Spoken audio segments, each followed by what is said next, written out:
Welcome back to my YouTube channel, guys. I'm JJ Moore. Let's get right into this video. Gates went out and created something that's super cool and makes it really easy for us to get super really good programming and great trigger response, and also use it from your Apple Watch, which is kind of cool. I don't know what I would use it for, but it would be super cool. So I'm gonna go ahead and take the safety bar off because we're not gonna need a safety bar anymore. And then I'm gonna knock that piece out there. And now we're ready to put our Gate Titan 2 in. So we're gonna set that in there, and everything's gonna kind of wanna lay in place, which is great. Now this right here, the wiring's gonna need to route as you would do an AEG.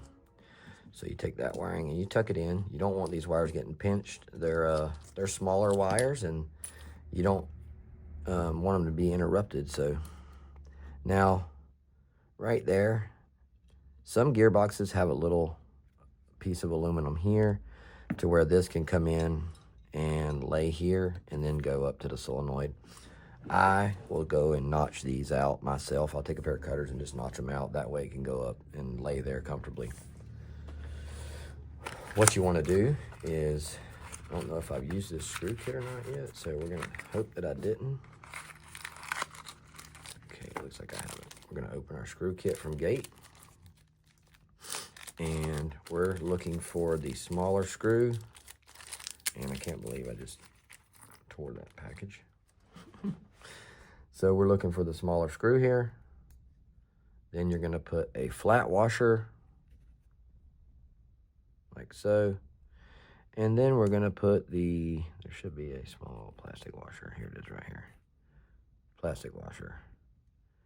See that? Now what that's going to do is keep me from hurting the circuit board and from forcing it down.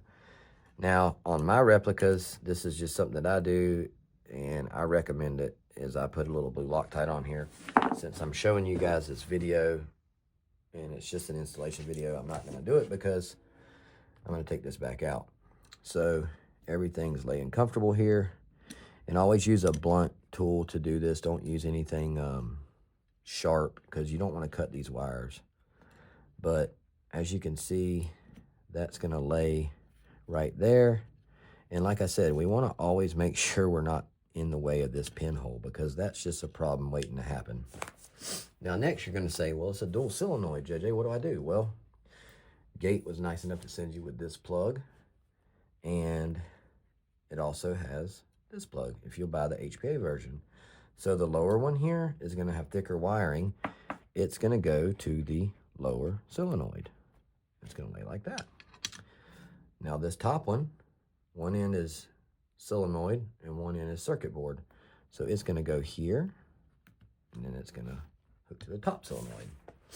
Now what we're going to do is take our upper board for our Titan 2, and you'll see it's similar to the Polarstar plug. It's only a one-way plug, so it plugs into the upper board. So you'll have something like this.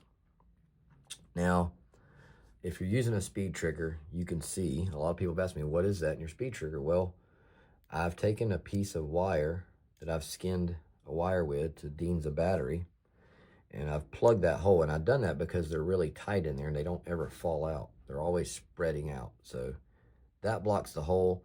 The optics can shoot through this hole and cause trigger interference if you don't do that. So you need to block that hole with something. In the past, I've used RTV silicone. I've just taken black and just put a dab in there and letting it dry for, a few hours, and it's fine. So now we're going to take the top board here, and we're going to simply fold that up just like that. Once again, we're training the wire.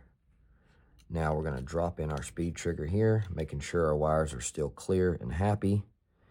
And always make sure these wires are laid away from that pinhole and away from that pinhole. Obviously, a lot of us will look through the hole before we put a pin through there. Just take a flashlight and just take a look at it and make sure it's clear. So now I'm going to drop my top board in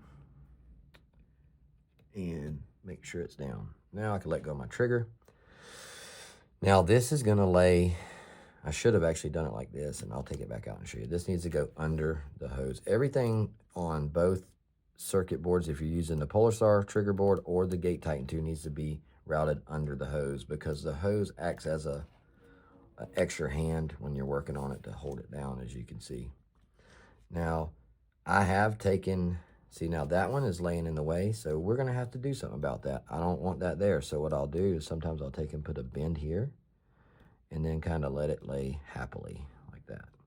And now it's going to naturally stay out of my way until I get this thing closed. And that is how I do it. Now, sometimes, I ain't going to lie to you, sometimes they don't want to get out of the way. So what I'll do is I'll take a zip tie, and I'll take a small one, and I'll just zip tie them together and then fold them in half and put what I call a courtesy loop in it, to where I always got a little extra wire.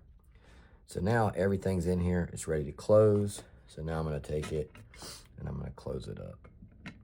And you'll see this one's going to be the same way. You don't want it to be gapped anywhere. And then do not ever move this trigger without this being bolted shut, because as soon as you do, you're not going to have your gearbox tight, and it's just going to rake that top board, and it's going to be finished. And there's no warranty on it once you rake it like that, guys. So let me help you out and teach you. Don't rake your trigger board. All right, I'm going to snug that up. I'm going to snug that up. Now we're going to test it out. Now you can move your trigger slowly first to make sure it's not making any contact inside. Next thing you're going to do is get your pin number out. They send you 2 pin numbers. What I usually do is attach one to here. I just stick it on the back right there so you can see your serial or your pin. I'll just take one off and stick it there. And I'll put one in the box. Go ahead and pair to it. Gate also sends it with a Deans to JST connector. Good job, Gate. I appreciate that. So you can plug this in and you can have a Deans. Use a 7.4 when you're using the HPA Titan 2. You don't want to tear that up. So 7.4 is the proper voltage. Let me plug this in, see what we got. Oops. Let's see what we got here.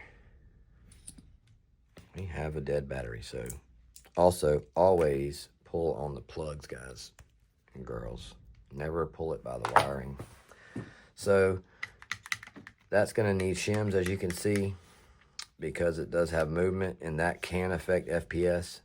So I'm going to go get some shims, and I'm going to shim my engine, and then I'm going to put this all back together in the Lancer Tactical Nitro body and see what we're going to do with this here. In the meantime, I want to show you guys one more thing on the Titan that you're going to need to do. The Titan 2, you're going to need to put a sticker on here. Take a little rubbing alcohol, clean this so there's no oil from your fingers on it. Take the medium sticker with the little black strip. The black strip always goes to the edge, and don't go all the way to the bottom. Just go about, I don't know, about a 1/16 of an inch from the bottom and go all the way to the left edge. And when you're done, make sure you press it real tight. It's going to look just like that. Now when you install that, it's ready to go, and you ain't got to worry about it being draggy or it getting raked off, because it only travels from here to here. That's the Titan 2, the Polarstar F2. Thank you for watching. I'm JJ Moore. Alright, so here is the finished product.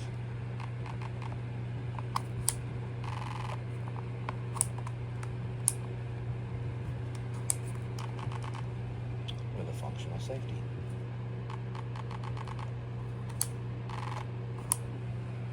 Let's go, Bliss.